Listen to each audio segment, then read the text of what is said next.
A second briefing in one day. You lucky, lucky people.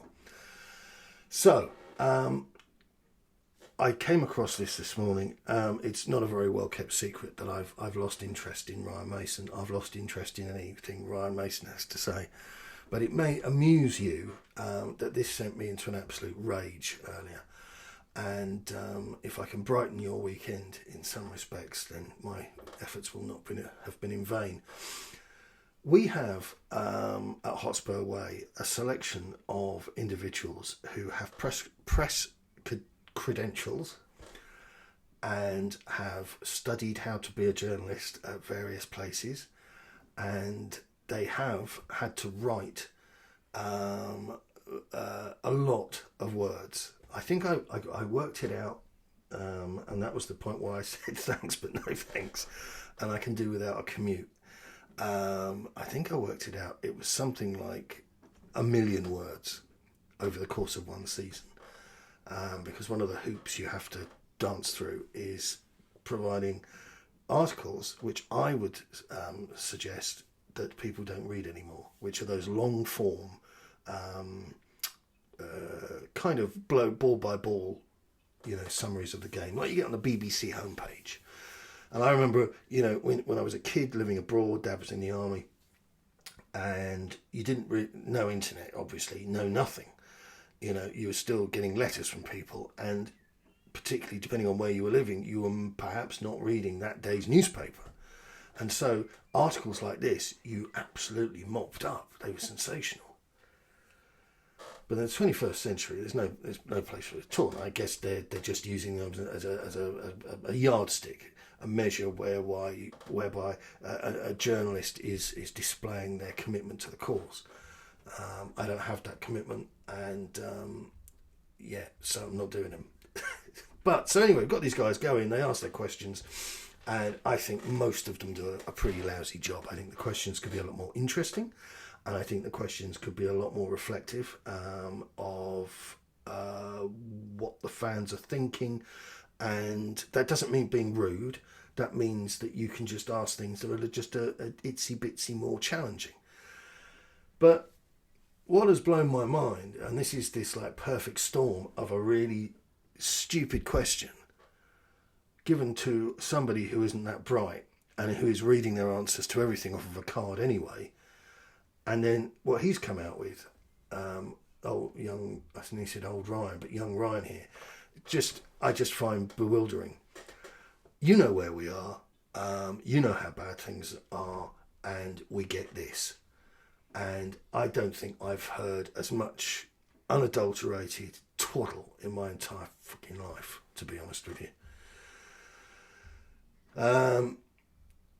This club is packed full of people making really bad decisions, and as I've said before, this doesn't come from the loading bay.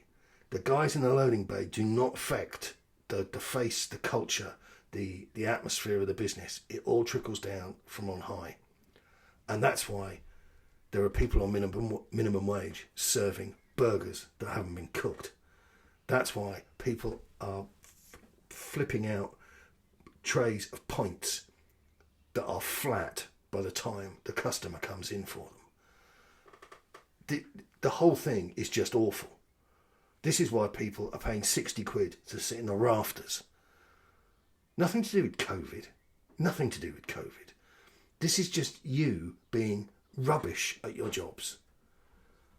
And then on top of this guano cake, we get this cherry. Ryan Mason. Ryan Mason is asked about the Tottenham DNA. And what he does say is rubbish, is absolute rubbish. But worse still, he cannot speak properly. And I know I say this about the trust and all the rest of it, but normal people, you and I don't talk like this, and people we bump into in the street don't talk like this. Let me just start off, because this is... I could sit here for hours discussing the DNA of a football club. Stuff like this takes a long time. If I was to cut it short, it is to build something for the fans, players, everyone pulling in the same direction. Players from the academy, to add to the whole dimension of that feeling. No. What you're describing there are a group of remedial children with a large box of Lego. And one of their assistants or carers or something says, why don't we all build a fire engine together? Oh no, Ryan swallowed one of the wheels. To build something that creates success. We have been very close over recent years to getting that. Maybe getting over the line might have changed the perception of certain people. Let me explain perception to you, Ryan. If I go to a pizza place and I order a super duper triple XL pizza, get home, open the box, it's piping hot, and it tastes amazing, and I'm just like thinking to myself, this was sensational. This was 8 times the price of going to a supermarket, but boy, is it worth it. It's so good. If I died now, no problems. My perception of the pizza place is they're doing a fantastic job.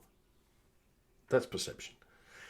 If I went across the road to Donis Kebabas Extraordinarius, and I say to him, Donis, give us your biggest super duper deluxe shish kufta, and I get it home and I open it up, and inside the pita bread there's salad that should have been, it's probably in fact come out of a dustbin, and the meat, there's bits that are cooked, the bits that aren't cooked, it smells dreadful, my eyes are beginning to water, I'm feeling a little bit nauseous.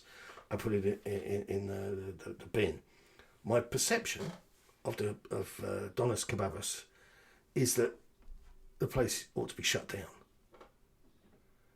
So that's perception. Ryan thinks that had they not been dicking about, losing, and actually won something, the perception would be different. and more to the point, that those people are certain people. So that's kind of marking them out as being like, those unreasonable people. So when we finish second, we can't listen to those horrific people who are dissatisfied with finishing second, because 50 years ago or 20 years ago or 30 years ago, we never used to finish second. So working on that basis, finishing second is an absolute reason to let off the fireworks. Wow, okay.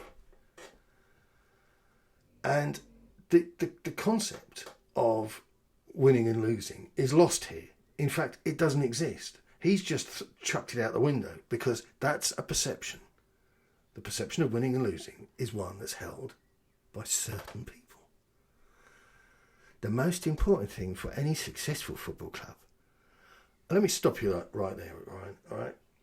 Your definition, not perception, your definition of success is foolishness. Foolishness personified. Because successful football clubs are not necessarily Deloitte darlings. They are not people that can boast they're doing £800,000 on a match day in food and drink and all that jazz. Successful football clubs are clubs like Leicester City, to name but many, many, many, many, many successful clubs who don't make a ton of money. They lose a little bit now and again, but money's relative. But they win stuff, and that's sensational. I mean, I don't know. I have not experienced winning for so long, but I'm pretty sure to win is sensational. So anyway, he refers to us, for any successful football club, is to build something, and within that you have a DNA, a certain idea of how you want to work and operate. Whether that is transfers, please, no laughing at the back when he mentions transfers. Yep, it's not helpful. Whether there is transfers, players through the academy, the style of football, there are so many things. There aren't so many things. There are very few things. So that's a lie. The real business here with referring to the club's DNA was to invent a stick to beat Mourinho with. Now, I don't care how you feel about Jose Mourinho, and I'm sure many of you will be very quick to tell me how he does every game for Roma. Oh, he drew. Yeah, Italians were throwing themselves under bulls and buses and Vespers because, like, it was the worst football they'd ever. He always does the same thing. The football won't be amazing. He will fall out with players that don't toe the line, that don't give their best, and he will win stuff. So this business of, oh, he didn't fit our DNA. No, he didn't fit with you because you're losers. And what's painful here, I mean, really tragic, is that this clown is talking about building and building and building.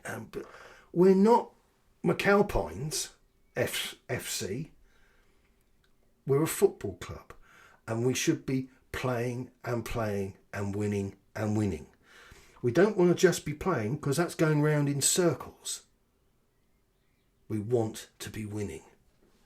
And it's not an unreasonable thing to ask for because we weren't winning 30 years ago and now aren't we doing so well because we're competing. No, we're not competing. We're watching you make money out of our name is what we're doing. The most important thing is to build something, and the chairman touched on it about getting back to the DNA, and I think he's right. Well, you'd think he was right if he told you to put your hand in a blender. This is just soul destroying.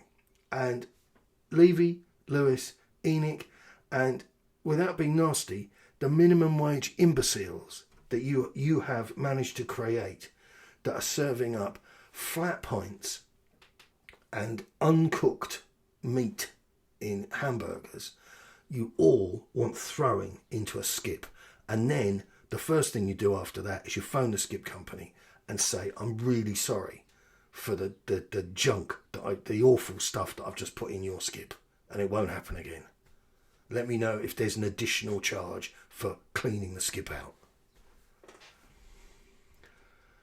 And that's where we are. We've got, a puppet who is, he's the maitre d' from the Larry David sketch. Larry and Jeff are waiting for their food. Some of you might have seen it. And Larry says, look, we're dying here. Where's our food? And the maitre d' says, oh, there's been a disturbance in the kitchen. And then he goes round in circles and he doesn't tell them anything. And that's what Ryan Mason does every time somebody puts a microphone in front of him. And this is just distressing. I want somebody to make it end. Just make it stop. So I hope that was of value, of use. I'm at my wit's end with this lot. The sooner the season is over and they show their next card, the next ace to be, manipulated, shaken out of the crappy little sleeve. Oh yeah, and ladies and gentlemen, here's our next manager. Doesn't matter. And nobody's coming. Nobody is hammering on the door. Spurs don't have that big pull anymore because this is a car crash. That's what this is. And if you think that, and I know there's a lot of simple answers being put out there by people on social media, for example. Oh, go and get Brendan Rodgers. Go and get... Yeah. The reality is that you bring anybody in, and we've already proven this, whether you like Mourinho or not, we've already proven this. You can't bring anybody in who isn't prepared to be fed and watered and spout this garbage. Building. They're not building anything. We're not McAlpine FC. Right, well, not going to solve it barking into a YouTube's, but it's where we are today. Speak to you soon. Keep it on.